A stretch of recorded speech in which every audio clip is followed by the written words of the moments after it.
So right here is the Armoloq for the 7300. Today I'm going to interview Ryan from Armoloq, and he'll tell you everything about what's going on here. And as you can see, they make cages, and this one has a battery setup in the back there.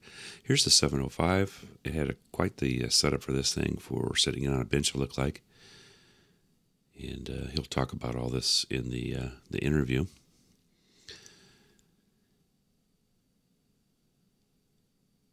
And then I think this is the 991A.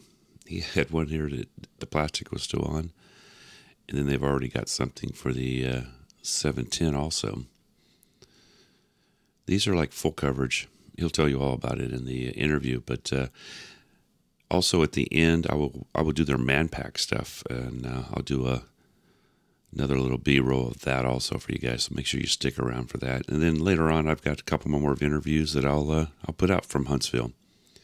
But you can see how this all these things just incorporate as little or as much as you want with this. Like this one has the tuner built in, it looks like, and that's a separate case for it. I'm here with Ryan from Armoloq. They build. Well, I'm gonna let Ryan tell you guys all about it because that's what he does. Yeah, well, we design, manufacture, and sell protective cage rails for our radios. This is the base product. This particular one is for the 6000. Okay. It's my demo because it's blemished, thank you to the powder coater. And the basic premise is that right there. Of course, in all size of radio, this just happens to be an 8800, but we do them in all radios. All of your popular radios that are currently in production, including the 705. Okay. We also manufacture and sell protective boxes for the batteries and relocation mounts for all of the pertinent connectors on the back, like your RF mount or your external speaker, CW key, that sort of thing. If it's upright and it's, say, in your backpack, and you don't want to take it out of your backpack to operate, you can still plug right into your RF mount and not have to take it out. Plus, it protects everything on the back. That's a full coverage setup, huh? Yeah, full coverage. Another benefit of the cage is all of the peripherals coming out of the back. You can make a loop with your cables and zip tie it to the cage. Now you have strain relief.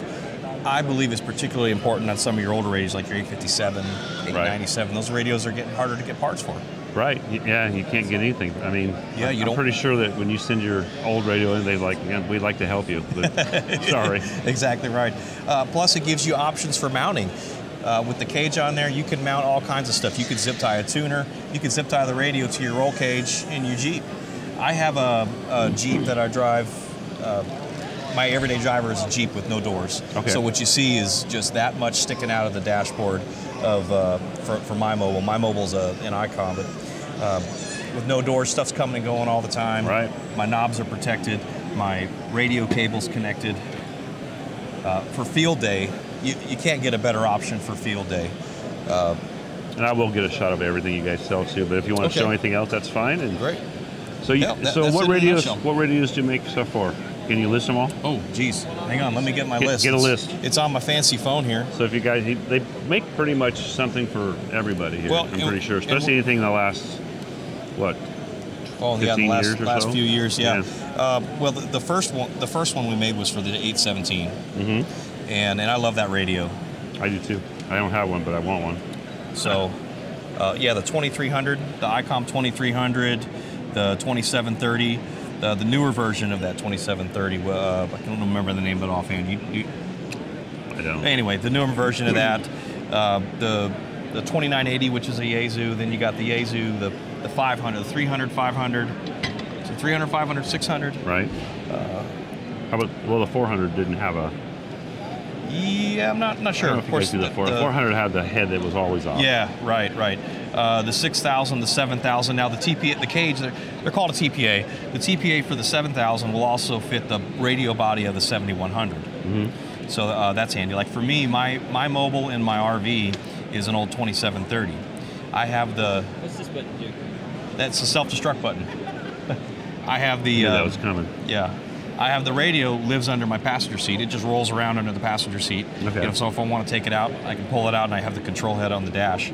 Of course, the 705, the 706, which also fits the 703. We do the 710, the 7200, the 7300, 818, 817, 857, 8800, 891, 897, 991. And then we got several of the GMRS radios, which I don't know a whole lot about them. Right, I don't either. Seth usually works with those, but they're a 578, a 778, a G90.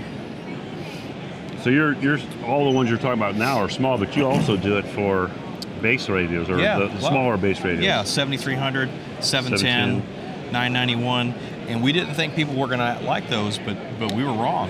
In fact, the POTA guys love the 7300. That particular one out here on the table was one of my field day radios, and a good friend of mine, he does POTA all the time. That's what he does, 7300. It just rolls around in his trunk. Right. Not a great environment for a radio, but no. And that's what you tend to do. If you ruggedize your radio, you're going to have you're going to be more likely to get out and be active. Right. Because you're not scared about damaging your radio. I just changed to the 710 from the 991 for mine. Both basically the same size radios as the 7300. And I'm a Yaesu person, so I have a little bit of both. But yeah, right. But I love that radio now. Yeah. So you're going to be more likely to get out and do more because you're less likely to damage it. Right. And this is a lot of money, and especially with as expensive as things are these days, you take your $1,000 radio and you drop it off the picnic table, you might be out of doing POTA or radio stuff at all. One of our friends had his blow off a table, his 7300 with nothing on it. Didn't turn out good for him. I don't know how bad it was, but yeah it wasn't a good thing. Well, I really appreciate it, Ryan. Sure. Thank you very much. Thank you for doing this with us. And you bet. I haven't seen you guys at a show before, so I'm like, I'm going to go get those guys because this is our first, real big show. We've done some small ones, mostly to, develop the display. Oh, and tell them how they can get a hold of you guys. Oh, our website, armoloq.com. Go to the, whatever preferred search engine you use. Armoloq.com, and that's with a Q, not a K. Yep. Armoloq. That's right. All right. And you guys, everything's on I've been on the webpage. Everything's there. Cool. Yes, sir. All right. Well, thank you, Ryan. I appreciate it, man. Yep. Thank you. Thanks. Sure.